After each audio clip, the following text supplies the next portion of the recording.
एक भारतीय पाकिस्तान की जेल से अपने पिता को खत लिखता है और पूछता है कि क्या पिताजी भारत की देश की सुरक्षा और रक्षा करने के लिए जिंदगी में घुट घुट कर मरना लिखा है। ये सब रविंद्र कौशिक के हैं, जिन्होंने अपने पिता को एक खत के माध्यम से संदेश पहुंचाया था। और आज के इस वीडियो में हम रविंद्र कौशिक से जुड़े हर एक चीज को आपको बताने का प्रयास करूंगा और मेरी कोशिश रहेगी कि आप सभी लोग रविंद्र के द्वारा दिए गए बलिदान को आप सभी लोग अनुसरण करें और ये देखें कि किस तरीके से एक भारतीय अपनी जिंदगी को कुर्बान कर देता है अपने भारत देश की रक्षा के लिए, लेकिन मौत को स्वीकार कर लेता है। लेकिन दुश्मनों के हाथ कोई भी एक भी अपनी तरफ से एक भी गलती ऐसी नहीं करता है कि दुश्मनों को उससे कुछ भी पता चल जाए। यह कहानी उस रविंद्र कौशिक की है जिसका जन्म राजस्थान के श्री गंगानगर में हुआ था। आपको बता दें, रविंद्र कौशिक पूर्व में रॉ के एजेंट रह चुके हैं भारत के।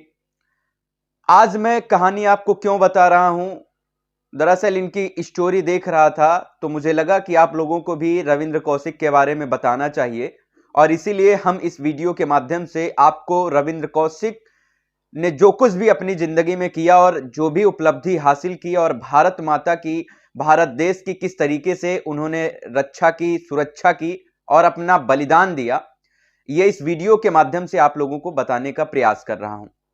रविंद्र कौशिक का जन्म राजस्थान में हुआ था। वो बचपन से ही ड्रामा के शौकीन थे, पर्दे पर आना चाहते थे और इसीलिए उन्होंने बड़े पर अपने कैरियर को ड्रामे की तरफ ले जाने में रुचिकर समझा। एक बार लखनऊ में ड्रामा प्ले कर रहे थे, उसी दौरान एक रॉ के एजेंट की रविंद्र कौशिक पर नजर पड़ती है और उस रॉ एजेंट को यह लगता है कि रविंद्र कौशिक रॉ एजेंट बनने के लायक है, इसमें वो सारी खूबियां हैं जो एक रॉ एजेंट में होनी चाहिए। फिर क्या था, वो रॉ एजेंट रविंद्र कौशिक को फॉलो करता है, फिर रविंद्र कौशिक से बात करता है, रविंद्र कौशिक को अपनी शर्तें समझाता है और बताता है कि मैं रॉ का एजेंट हूं और मुझे लगता है कि तुम भी रॉ का एजेंट बन सकते हो और अच्छे से काम करोगे, भारत की सेवा करोगे। और ये रविंद्र कौशिक को बात अच्छी लगती है और वो जल्द ही हाँ भर देते हैं, हामी भर देते हैं और उनको सारी चीजें स्वीकार हो जाती हैं। यहीं से रविंद्र कौशिक की जिंदगी का यू टर्न शुरू होता है और शायद यहीं से रविंद्र कौशिक नाम, जो एक फिल्म और ड्रामे पर रोल प्ले करने का था, अब शायद उनके जिंदगी में यह दौर आने वाला था कि अब जो चीजें ड्रामे में दिखाई जाती हैं वो असलियत में अब उन्हें अपने जिंदगी में लाना था। रविंद्र कौशिक जब रॉ में भर्ती हुए तो शायद उन्होंने अपने घर में भी किसी को नहीं बताया कि हम रॉ का एजेंट बन गए हैं। रविंद्र कौशिक रॉ में 1975 में शामिल हुए। 2 साल तक उनकी ट्रेनिंग चली। इस ट्रेनिंग के दौरान उन्हें वो सारी चीजें सिखाई गई जो एक रॉ एजेंट में होनी चाहिए। जैसे पाकिस्तान में जाना था तो वहां की उर्दू सिखाई गई, वहां की बोल भाषा सिखाई गई, वहां के जियोग्राफिकल्स के बारे में बताया गया, वहां के मैप और नक्शे, वहां हर एक चीज के बारे में उन्हें बताया गया और जो चीजें रॉ एजेंट में और होनी चाहिए उन सभी चीजों को 2 साल में रविंद्र कौशिक ने अपने अंदर ढाल लिया और 2 साल के बाद रविंद्र कौशिक एक रॉ के एजेंट बनकर तैयार हो चुके थे। और पहला ही जो उनका, ये समझिएगा कि इम्तिहान था, यह पहली बार में ही रविंद्र कौशिक को इस लायक समझा गया कि पाकिस्तान में वो एक रॉ एजेंट बनकर पाकिस्तान में जाएं और वहां के बारे में पता लगाएं, वहां की खुफिया चीजों के बारे में पता लगाएं। और इस तरीके से रविंद्र कौशिक अपने भारत से रविंद्र कौशिक नाम छोड़कर पाकिस्तान एक दूसरे नाम से जाते हैं। पाकिस्तान के लिए रविंद्र कौशिक का नाम नवी अहमद साकिर रखा जाता है। नवी अहमद साकिर के नाम से रविंद्र कौशिक पाकिस्तान पहुंचते हैं, पाकिस्तान की नागरिकता लेते हैं और पाकिस्तान के कराची यूनिवर्सिटी में वो अपना एलएलबी में एडमिशन लेते हैं, एलएलबी की पढ़ाई करते हैं और एलएलबी की पढ़ाई के दौरान ही, एलएलबी की पढ़ाई पूरी करते ही वो सैन्य में, पाकिस्तान की सैन्य व्यवस्था में शामिल हो जाते हैं और धीरे धीरे धीरे वो पाकिस्तान में रहते हुए भारत के लिए अपनी खुफिया चीजों को इकट्ठा करना शुरू कर देते हैं। अब उनका दौर शुरू हुआ था पाकिस्तान में रहते हुए भारत के लिए साक्ष्य उपलब्ध कराना और पाकिस्तान के द्वारा हर उस हरकत पे नजर रखना जो भारत के लिए कहीं ना कहीं नुकसानदायक हो सकती थी, भारत के लिए क्षतिपूर्ण हो सकती थी। और शायद रविंद्र कौशिक उस चीज पर खरे उतर भी रहे थे। पाकिस्तान में रहते हुए वो पढ़ाई के दौरान ही सैन्य व्यवस्था में शामिल हो जाते हैं पाकिस्तान की, जिसके बाद धीरे धीरे प्रमोशन के तौर पे वो मेजर की पोस्ट पर पाकिस्तान में बैठ जाते हैं। पाकिस्तान में मेजर के पद पर रहते हुए रविंद्र कौशिक अमानत नाम की लड़की से शादी करते हैं, जो एक अफसर की लड़की थी। उससे वो शादी करते हैं और अपना परिवार बसाते हैं। उनको एक बेटी भी होती है। इस दौरान 1979 से 1983 तक वो भारत को कई अहम सुराग देते हैं, कई अहम जानकारियां देते हैं, जो भारत को कई खतरों से, कई युद्धों से बचाने में कामयाब रहते हैं। क्योंकि पाकिस्तान जब भी कोई षड्यंत्र रच रहा था पाकिस्तान में, उसको रविंद्र कौशिक भारत में किसी माध्यम से, किसी हाल में भारत सरकार तक उस जानकारी को पहुंचा देते थे और भारत पाकिस्तान के मंसूबों को कामयाब होने से पहले ही निस्तानाबूद कर देता था, खत्म कर देता था। सब कुछ सही सही चल रहा था। रविंद्र कौशिक की जिंदगी भी शायद वहां पर ठीक ठाक चल रही थी, क्योंकि मेजर की पोस्ट पर रविंद्र कौशिक तैनात थे। अमानत नाम की लड़की से शादी कर लेते हैं, जो भी एक अफसर की लड़की थी। एक बेटी हो जाती है। शायद अब उनका पूरा परिवार बस चुका था, अब वो परिवार वाले हो चुके थे। सब चीजें ठीक थी, बेहतर थी। पाकिस्तान में किसी एक परिंदे को भी ये शक नहीं था, एक भी शख्स ऐसा नहीं था जो रविंद्र कौशिक पर थोड़ा सा भी शक करे। और शक कैसे कर पाता? क्योंकि जब एक मेजर की पोस्ट पर बैठा शख्स ये सारी चीजें कर रहा था तो शक पैदा भी नहीं हो सकता। इसी दौरान एक मनहूस घड़ी 1983 में रविंद्र कौशिक की जिंदगी में आती है, जो शायद रविंद्र कौशिक की जिंदगी की सबसे मनहूस घड़ी थी। दरअसल हुआ यह कि भारत सरकार के द्वारा एक दूसरे रॉ एजेंट को रविंद्र कौशिक से मिलने के लिए, उससे जानकारियां लेने के लिए एक भारत सरकार दूसरा रॉ एजेंट 1983 में पाकिस्तान भेजती है, जिसको पाकिस्तान की खुफिया एजेंसी रविंद्र कौशिक से मिलने से पहले ही पकड़ लेती है। उसे कड़ी यातनाएं देती है।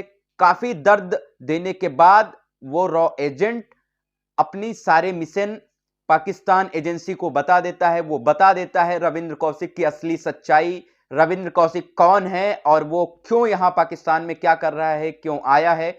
वो सारी चीजें जैसे ही पाकिस्तान खुफिया एजेंसी को पता चलती हैं, अब रविंद्र कौशिक की जिंदगी खतरे में पड़ चुकी थी। रविंद्र कौशिक भागने की लाख कोशिश की, उसने भारत सरकार से अपील की कि मुझे कैसे भी करके यहां से निकाल लो, लेकिन शायद नहीं। रॉ का यही तो वसूल होता है कि जब तक नहीं पकड़े गए तब तक तो सारी चीजें ठीक हैं, और जैसे ही आप पकड़े जाते हो फिर जनाब ना मैं आपको जानता हूं और ना आप हमें जानते हो। शायद यही रविंद्र कौशिक के साथ भी हुआ। रविंद्र कौशिक पकड़े जाते हैं।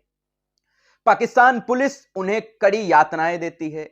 2 साल तक 1983 से 1985 तक उन्हें एक जेल में रखा जाता है, जहां उन पर कड़े कानूनों के बीच में, कड़ी सख्ती के बीच में उन्हें लंबी यातनाएं दी जाती हैं, दर्द दिया जाता है। लेकिन फिर भी रविंद्र कौशिक ने एक भी जानकारी पाकिस्तान को नहीं दी। कुछ सूत्र यह भी बताते हैं कि पाकिस्तान की एजेंसी ने रविंद्र कौशिक के सामने यह ऑप्शन रखा था कि अगर आप भारत के बारे में कुछ अहम जानकारियां हमें दे देते हो तो हम आपको जिंदा छोड़ देंगे, हम आपको आपके वतन यानी कि भारत भेज देंगे, ये हमारी गारंटी है। लेकिन उसके बाद भी रविंद्र कौशिक ने पाकिस्तान की यह शर्त नहीं मानी और किसी भी हाल में रविंद्र कौशिक ने पाकिस्तान को कोई भी खुफिया जानकारी या कोई भी भारत से संबंधित अहम जानकारी या अहम दस्तावेज कोई भी पाकिस्तान को नहीं मुहैया कराया। जिसके बाद पाकिस्तान की कोर्ट ने 1985 में रविंद्र कौशिक को सजाए मौत सुनाई। फिर कुछ समय बाद सजाए मौत को उम्र कैद में बदल दिया गया।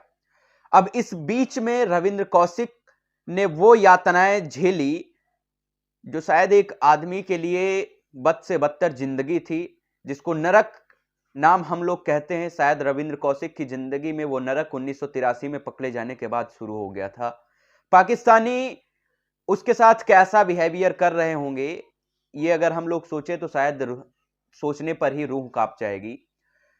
रविंद्र कौशिक जब जेल में थे तो कहा जाता है कि उन्होंने अपने परिवार वालों के नाम लिखे, कई खत उन्होंने जैसे तैसे करके अपने अधिकारियों तक पहुंचाने की कोशिश की कि हमें यहाँ पर बहुत दुख दिया जा रहा है, हम यहाँ बहुत सी यातनाओं से झेल रहा हूं, हम ना तो हमें मौत दे रहे हैं और ना तो मुझे जिंदा रखने की ये लोग कोई उम्मीद ही रख रहे हैं। इस बीच में मैं मौत और जिंदगी के बीच में फंस चुका हूं, मुझे यहां से कैसे भी करके निकाल लो। इन सारी चीजों के बाद भी भारत सरकार का दिल नहीं दहलता, भारत की गवर्नमेंट का दिल नहीं दहलता। और जो कल रविंद्र कौशिक भारत के लिए रॉ एजेंट था, भारत के लिए अहम दस्तावेज पाकिस्तान से भारत को भेजता था, आज वो उस रविंद्र कौशिक की जरूरत खत्म हो चुकी थी। आज उस रविंद्र कौशिक से भारत सरकार को कोई लेना देना नहीं था। भारत सरकार को रविंद्र कौशिक में अब कोई भी दिलचस्पी नहीं थी, सारी दिलचस्पियां खत्म हो चुकी थी, क्योंकि गवर्नमेंट को अब लगने लगा था कि अब शायद ये मेरे किसी काम का नहीं है।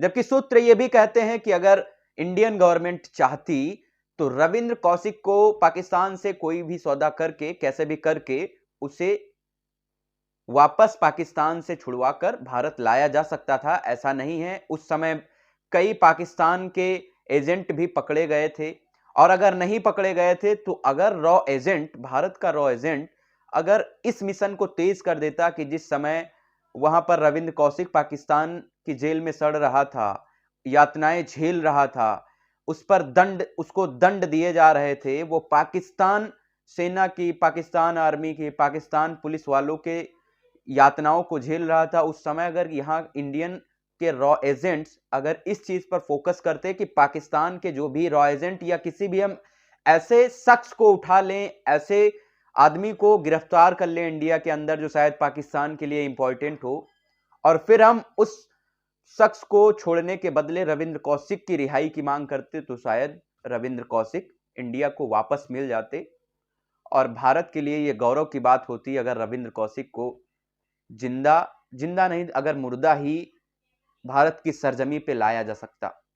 वो इसलिए कि रविंद्र कौशिक की अगर मिट्टी इंडिया में भी आ गई होती और यहां भी दफन होती भारत की मिट्टी पर, तो शायद रविंद्र कौशिक की आत्मा को शांति मिलती। अगर आप ये जानोगे कि 2001 में जब टीबी से ग्रसित यानी कि क्षय रोग से ग्रसित रविंद्र कौशिक की पाकिस्तान के ही जेल में मौत हो जाती है, तो इंडियन गवर्नमेंट रविंद्र कौशिक का शव लेने से भी इंकार कर देती है और यह कहती है कि आप रविंद्र कौशिक को वहीं दफना दो। यह कहां तक सही है जरा आप बताइएगा कि जिस भारत माता के वीर सपूत ने अपना पूरा जीवन भारत माता की सेवा में लगा दिया, भारत माता की रक्षा के लिए लगा दिया, आज उसकी मिट्टी भी भारत माता की मिट्टी में नहीं दफन हुई, ये कितना सही है। आपको बता दें कि रविंद्र कौशिक हिंदू थे, लेकिन एजेंट बनने के बाद उन्होंने इस्लाम कबूल किया, इस्लाम कबूल करके यहां तक कि उनका खतना किया गया, जिसके बाद उन्हें पाकिस्तान भेजा गया था। एक हिंदू इस्लाम कबूल कर लेता है भारत माता की रक्षा के लिए, भारत माता की सेवा के लिए। एक रविंद्र कौशिक अपनी पूरी जिंदगी को बर्बाद कर लेता है भारत माता की रक्षा के लिए, और भारत माता के वीर सपूत जो यहां उस समय गवर्नमेंट में बैठे थे, उन्होंने रविंद्र कौशिक की रिहाई के लिए कोई भी ठोस कदम नहीं उठाए, कोई भी रिहाई में दिलचस्पी नहीं दिखाई। अब ये तो बात हो गई रविंद्र कौशिक की जुड़ी जिंदगी से। अब बात कर लेते हैं अपनी असल जिंदगी में। जरा सोचिए कि हम लोग कितने ज्यादा सेल्फिश हो गए हैं, कितने ज्यादा स्वार्थी हो गए हैं। ये जो दौर चल रहा है, क्या लगता है कि कुछ टाइम के बाद हम और आप में कोई अपनापन रह जाएगा? शायद अगर ऐसे ही माहौल चलते रहे तो कोई किसी का अपना नहीं रह जाएगा। कुछ जो ये आज रिश्ते हैं जिन पर शायद दुनिया टिकी है, दुनिया चल रही है, ये रिश्ते भी लगता है अब खत्म होते नजर आ रहे हैं। एक तरफ रविंद्र कौशिक ने जहां अपनी पूरी जिंदगी भारत माता की रक्षा में लगा दी, वहां भारत सरकार ने, भारत की बैठी उस समय की गवर्नमेंट ने उनको छुड़वाने के कोई प्रयास नहीं किए। ये किस हद तक सही है? अगर उस दिन रविंद्र कौशिक को जैसे तैसे छुड़ा लिया जाता तो शायद रॉ एजेंट को एक नई पावर मिलती, नई ताकत मिलती रॉ एजेंट को कि भारत में भी दम है। भारत का अगर कोई एजेंट कहीं पकड़ा जाएगा तो शायद भारत छुड़ाने के लिए सक्षम है। और शायद ये स्टोरी हम आपको इसलिए बता रहे हैं कि इस समय जो चीजें चल रही हैं, भारत को ऐसा नहीं करना चाहिए। अगर कोई भी शख्स देश की रक्षा के लिए अपनी जान गंवाने के लिए तैयार बैठा है, तो वहां पर उसकी भी कुछ जिम्मेदारियां बनती हैं। उन जिम्मेदारियों को समझना चाहिए। और जब जब देश अपनी जिम्मेदारियां भूलता है तो नए खतरे मोल ले लेता है। अब एक बात समझते हैं, जैसे इंडियन गवर्नमेंट ने रविंद्र कौशिक को छुड़ाने के लिए कुछ भी ज्यादा उपाय नहीं किए, दिलचस्पी नहीं दिखाई। अगर रॉ एजेंट उस समय नाराज हो जाता, जो रॉ एजेंट्स और थे वो अगर नाराज हो जाते, तो शायद इंडियन गवर्नमेंट्स के लिए प्रॉब्लम्स कितनी ज्यादा खड़ी हो जाती। लेकिन वो अपनी जिम्मेदारियां समझते हैं, इसलिए अपने दर्द को सीने में ही दबा के बैठ गए। लेकिन हर एक रॉ एजेंट को पता है कि हम जिस दिन फंसेंगे शायद मेरे साथ भी वही हश्र होगा जो रविंद्र कौशिक के साथ हुआ।